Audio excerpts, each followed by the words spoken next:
എലീശ പ്രവാചകന്റെ ശിഷ്യന്മാരിൽ ഒരാൾ ഒരു ദിവസം പെട്ടെന്ന് മരിച്ചുപോയി. അദ്ദേഹത്തിന്റെ ഭാര്യയും മക്കളും തനിച്ചായി.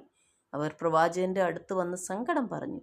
എൻ്റെ ഭർത്താവ് ജീവിച്ചിരുന്നപ്പോൾ അദ്ദേഹം ഒരാളോട് കുറെ പണം കടം വാങ്ങി. ഇപ്പോൾ അയാൾ വന്ന് എന്നോട് പണം തിരികെ ചോദിക്കുന്നു. പണം നൽകിയില്ലെങ്കിൽ എൻ്റെ മക്കളെ അയാൾ പിടിച്ചു കൊണ്ടുപോകുമെന്ന് പറഞ്ഞ് ഭയപ്പെടുത്തുകയാണ്. ആ സ്ത്രീയുടെ സങ്കടം കേട്ടപ്പോൾ പ്രവാചകനും സങ്കടം വന്നു. എലീശ അവരോട് തിരക്കി, നിന്റെ വീട്ടിൽ എന്തെങ്കിലും ഉണ്ടോ? ഒരു ഭരണി എണ്ണയല്ലാതെ അടിയൻ്റെ വീട്ടിൽ ഒന്നുമില്ല, അവൾ മറുപടി പറഞ്ഞു.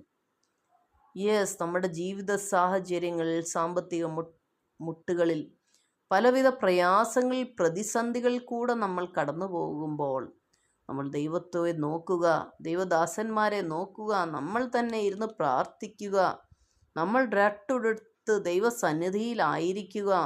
ദൈവം തീർച്ചയായും വിടുതൽ അയക്കും. നമ്മളുടെ കയ്യിൽ എന്തോ ഉണ്ടോ, ദൈവം അതിനെ വളർത്തുകയും അനുഗ്രഹിക്കുകയും നമ്മളെ പരിപാലിക്കുകയും ചെയ്യുമെന്ന് യാതൊരു സംശയമില്ല. എലീശ പ്രവാചകൻ ഇങ്ങനെ പറഞ്ഞു, നീ പോയി നിന്റെ അയൽക്കാരോട് വാങ്ങാവുന്ന അത്ര വെറും പാത്രങ്ങൾ വാങ്ങി വെക്കണം. അതിനുശേഷം നീയും മക്കളും വീട്ടിൽ കയറി കതക് അടയ്ക്കുക. നിന്റെ കയ്യിലുള്ള എണ്ണ ഭരണിയിൽ നിന്നും ഓരോ പാത്രത്തിലേക്ക് ഒഴിക്കുക. ആ വിധവയായ സ്ത്രീ പ്രവാചകൻ പറഞ്ഞതുപോലെ ചെയ്തു. പാത്രങ്ങൾ ഓരോന്നും നിറച്ചിട്ടും അവരുടെ ഭരണിയിലെ എണ്ണ ഒട്ടും കുറയുന്നില്ല. ഓരോ പാത്രങ്ങൾ നിറച്ച് നിറച്ച് ഉത്സാഹത്തോടെ അവർ മാറ്റിവെച്ചു. എന്തൊരത്ഭുതം! കുട്ടികൾ ആർത്ത് സന്തോഷിച്ചു അവർ ദൈവത്തെ സ്തുതിച്ചു കൊണ്ടിരുന്നു. അവസാനത്തെ പാത്രം നിറച്ചപ്പോൾ എണ്ണയുടെ ഒഴുക്കും നിന്നു. അവർ നന്ദിയോടെ പ്രവാചകന്റെ അരികിലെത്തി കാര്യങ്ങൾ പറഞ്ഞു. നീ പോയി ആ എണ്ണ വിറ്റ് നിന്റെ കടം വീട്ടുകൊള്ളുക, ശേഷിപ്പ് കൊണ്ട് ഉപജീവനം കഴിച്ചുകൊള്ളുക. Praise the Lord. അങ്ങനെ വിധവയും മക്കളും അവരുടെ കടമെല്ലാം വീട്ടി സന്തോഷത്തോടെ ജീവിച്ചു.